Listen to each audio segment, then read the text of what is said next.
Qui c'è un intervento di un uomo della Protezione Civile che sta spegnendo il fuoco sul ciglio della strada.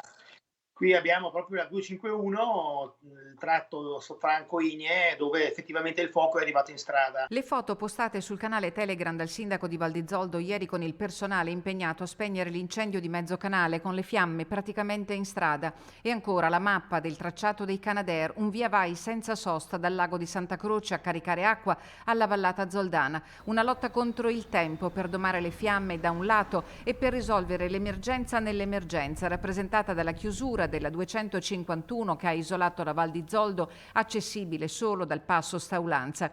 Per gli studenti è stata riattivata la DAD. È impossibile, è una dinamica, non sta nelle cose. Come fa un ragazzino ad alzarsi alle 5 per andare a scuola a Longarone?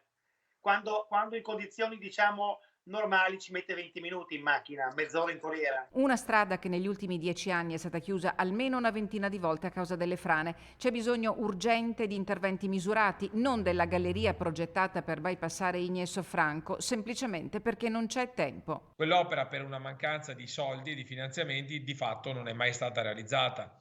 E nonostante in questi anni abbiamo cercato di far capire, dopo è chiaro che gli interventi sui mondiali hanno un po' virato quella che era un po' l'attenzione sul territorio, e ogni volta che noi ci approcciavamo la risposta era insomma di soldi. La provincia di Belluno sulla viabilità ne ha ricevuti tanti. La provincia dal canto suo ha messo la 251 fra le priorità degli interventi da fare. Ieri c'è stato un contatto con la vicepresidente della regione De Berti. Ieri ho sentito anche l'assessore De Berti che aveva parlato col sindaco della Val di Zoldo. Devo dire che forse finalmente siamo arrivati a una sensibilizzazione che ci permette di trovare le risorse per un intervento che deve essere definitivo. E intanto fioccano le interrogazioni parlamentari. Il deputato Roger De Menec ne ha inoltrato una al Ministero delle Infrastrutture. Il suo collega Dario Bond ha chiesto di prevedere iter autorizzativi brevi per creare nuove strade tagliafuoco in montagna.